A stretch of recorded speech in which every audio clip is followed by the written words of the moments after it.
거악과 맞서 싸우는 우리 편 장수의 아킬레스건을 잘라버리는 그런 면도날이 되지는 맙시다.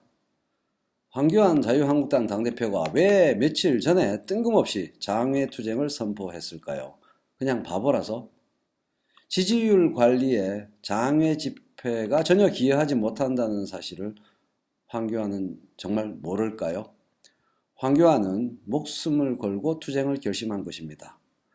조국 후보자가 법무부 장관이 되면 제일 먼저 무엇부터 하려 하는지 황교안은 잘 알고 있었던 것입니다. 황교안의 범죄 혐의는 하나가 아닙니다. 줄줄이 사탕이고 사실 범죄 소명의 근거들은 이미 검찰에 의해서 확보되어 있을 겁니다. 조국 후보자가 왜 법무부 장관이 되려고 하겠습니까? 검찰 개혁하고 적폐청산해야죠. 어떤 위험과 어려움을 무릅쓰고라도 반드시 그렇게 해야죠. 황교안 법무부 장관 시절, 국무총리 시절에 저질렀던 황교안의 모든 범죄 싸그리 조사해서 의법 조치해야죠. 황교안 자유한국당 당 대표는 이를 너무나 잘 알고 있기 때문에, 그래서 지금 벌벌 떨고 있기 때문에, 얼마 전부터 매우 떨고 있었기 때문에, 그래서 목숨을 걸고 참으로 엉뚱해 보이는 장외 집회 결정을 한 겁니다. 그의 입장에서 보았을 때 이것은 전혀 엉뚱한 전술 선택이 아닌 겁니다. 필연적이고 필요한 결정인 겁니다. 반드시 조국 후보자를 법무부 장관에서 낙마시켜서 자신을 보호하려는, 감옥에 가지 않으려는 황교안의 목숨을 건 방탄투쟁인 겁니다. 그러므로 이 시점에서 조국 낙마는 황교안 살리기가 됩니다. 비를 뚫고 빗길을 걷겠다고 하고, 눈을 뚫고 눈길을 걷겠다고 하고, 그래서 그러한 출사표대로 법무부 장관에 임명되어서 황교안의 범죄가 그 이후에 분명하게 드러나기 시작하면 지금 일어나는 소동은 조국 수석의 도덕성 운운하면서 일어나고 있는 소동은 다 옛날 일이 됩니다. 아이쿠야, 그때 그런 결벽증으로 낙마시켰으면 큰일 날 뻔했구나. 법무부 장관 조국 뽑아놓기를 잘했네. 이런 얘기를 하게 될 겁니다. 황교안은 지금 아니면 다시 싸울 기회가 없습니다. 조국 낙마의 올인. 지금 조국 후보자의 허물을 공격하고 있는 우리 쪽 편이라고 주장하는 자들, 사실은 황교안 보호투쟁, 황교안 지키기 투쟁, 황교안 방탄투쟁을 하고 있는 겁니다. 선택할 수밖에 없게 되었습니다. 마음에 들지 않는 구도라도 선택해야 됩니다. 어마어마한 불법 탈법을 저질렀던 거악 엘리트를 선택할 것이냐, 이들을 징치하는 일에 소매를 걷고 나서는 윤택한 엘리트를 선택할 것인가. 둘 다 기득권층이라고 여기는 분들도 있겠지만 기득권 전체를 거부하게 되면 불법, 탈법, 거악 엘리트를 징치하지 못하게 됩니다. 총선에서 이기려면 자유한국당이 진짜 얼마나 구체적으로 나쁜 놈들인지 밝혀야 합니다. 그게 밝혀지면 게임 끝입니다.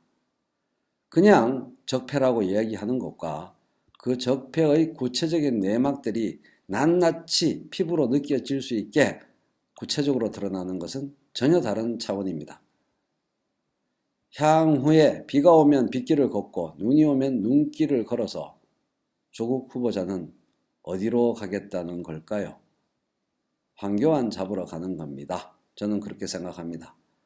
그래서 그것을 최인호만 그렇게 생각하는 것이 아니라 황교안 당대표도 잘 알고 있습니다. 그래서 총동원 방어령을 내려서 조국 후보자를 공격하는 겁니다. 그리고 장외투쟁을 선포한 겁니다. 일반적인 정가의 구도를 한번 상식적으로 점검해 봅시다. 대개 대한민국에서 직위상으로는 아래에 있지만 대한민국의 가장 파워맨 중에 한 명이 검찰총장이죠. 검찰총장이 힘이 제일 세다. 그런데 믿음직한 윤석열이 총장 되었다. 이 두 개면 충분하지 않습니까? 그런데 왜 현재의 상태에서는 그다지 힘도 없어 보이고 할 일도 똑부러지게 없어 보이는 법무장관 자리에 권력의 정권의 실세로 여겨지는 조국 후보자가 임명되려 하는 걸까요?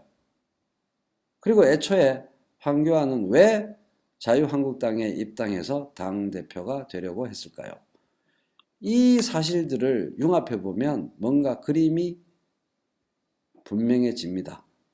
이 두 가지 질문에 대해서 곰곰이 생각하면 조국 후보자에 대한 황교안의 목숨을 건 전쟁이라는 그런 답이 노출됩니다. 현재 조국 후보자에 대한 자유한국당 조중동의 총공격은 바로 이거라는 겁니다.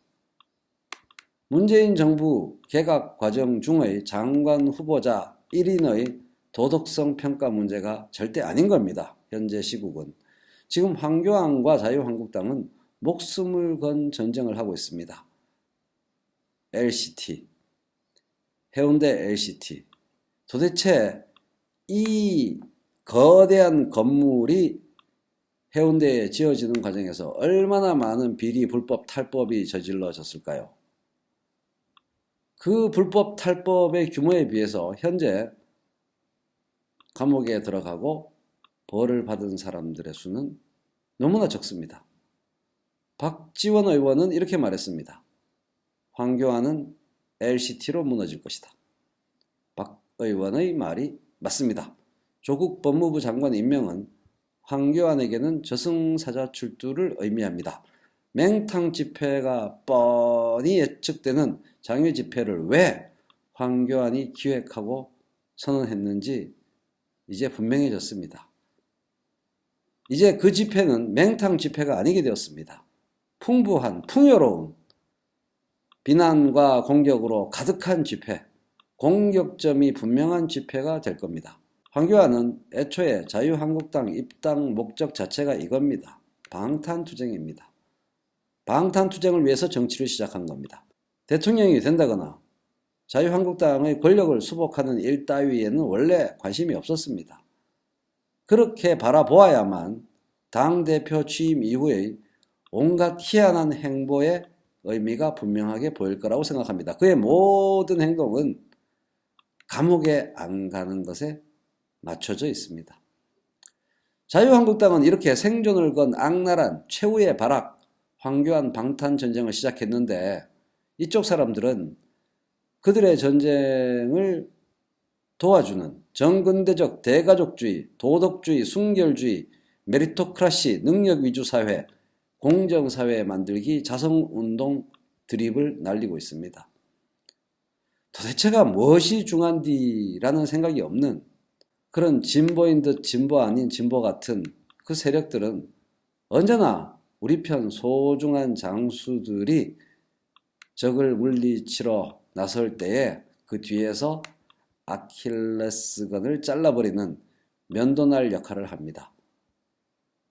고 노무현 대통령을 우리가 잃을 때에도 똑같은 일이 벌어졌었습니다. 그때의 오류를 절대 반복하지 말았으면 합니다.